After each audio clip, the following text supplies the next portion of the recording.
সামনে বা পিছনে লোকের নিন্দা এমনই একটা পাপ যে সম্পর্কে এমন পরিষ্কার এবং নিশ্চিত করে জাহান্নামের হুঁশিয়ারি দেওয়া হয়েছে, যা আমাদের অতি পরিচিত পাপ, যেমন মদ, জুয়া, শূকরের মাংস, এমনকি জেনা ব্যভিচারের ক্ষেত্রেও দেওয়া হয়নি। আসসালামু আলাইকুম। নবীর প্রজ্ঞা সিরিজের নতুন ভিডিওতে স্বাগত সবাইকে।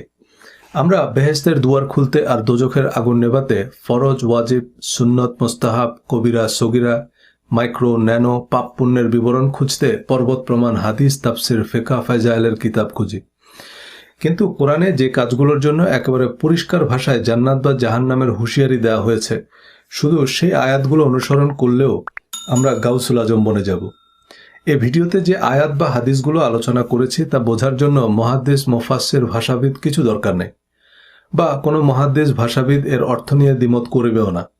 যে কোনো অমুসলিমও বুঝতে পারবে ইসলাম ধর্মের প্রধান প্রধান পাপ কি। কিন্তু আমরা ন্যানো মাইক্রো পাপ পুণ্যের হিসাব মেলাতে গিয়ে পর্বত প্রমাণ পাপে চাপা পড়ে আছি। এই ভিডিওটির শেষ পর্যন্ত মনোযোগ দিয়ে শুনুন। রিলিজিয়াস মাইন্ডসেট 2 নবীর প্রজ্ঞা বইয়ে বিস্তারিত রেফারেন্স সহ আলোচনা পাবেন। পাপ বা গুনাহ বলতে আমরা সাধারণত এমন কিছু কাজকে বুঝি যেসব কাজের জন্য আমাদেরকে পরকালে শাস্তি পেতে হবে, আর পুণ্য বলতে বুঝি এমন কিছু কাজ যার জন্য আমরা পরকালে পুরস্কৃত হব। এই পাপ, পুণ্য বা জান্নাত জাহান্নামের বর্ণনা যে কোনো ধর্মীয় আলোচনার কেন্দ্রীয় বিষয়। কি কাজ করিলে জান্নাত মিলবে আর কি কাজ করিলে জাহান্নামের আগুনে পুড়তে হবে তা মোটামুটি আমাদের সবারই জানা। বিভিন্ন ধর্মীয় আলোচনায় নানান উদাহরণ উপমা দিয়ে এই পাপ পুণ্যের বিবরণ দেওয়া হয়, কিন্তু কোরআনে বর্ণিত পাপ পুণ্যের স্পষ্ট তালিকার সাথে আমাদের পরিচিত তালিকার খুব একটা সামঞ্জস্য নেই। এই অধ্যায়ে কোরআনের স্পষ্ট বর্ণনা অনুযায়ী যে পাপ কাজের জন্য নিশ্চিতভাবে জাহান্নামে যেতে হবে তার আলোচনা করব। কোরআনের ব্যাখ্যা হিসেবে প্রাসঙ্গিক হাদিসগুলোর উল্লেখ করব। তাতে পরিষ্কার বুঝবেন আমরা হাদিস মানা নিয়ে ঝগড়া করলেও প্রকৃতপক্ষে ঝগড়ার হাদিসগুলোও মানি না। রিলিজিয়াস মাইন্ডসেট বিশ্বাসের ঢেকে গেলা বইয়ে বিশ্বাস ও ভালো কাজ জান্নাতের আসল চাবি শীর্ষক একটি অধ্যায়ে আলোচনা করেছি যে কোরআনে আল্লাহ যতবার জান্নাতের প্রতিশ্রুতি দিয়েছেন ততবারই বিশ্বাস ও সৎকর্মের পূর্বশর্ত দিয়েছেন।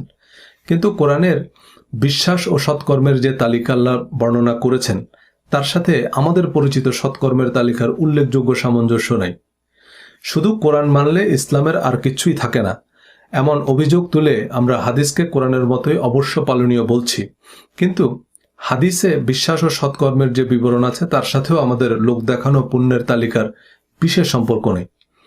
একইভাবে যেসব পাপ কাজের জন্য আমাদেরকে দোজখে যেতে হবে তার পরিষ্কার তালিকা কোরআনে দেয়া আছে, হাদিসেও তার বিস্তারিত ব্যাখ্যা আছে।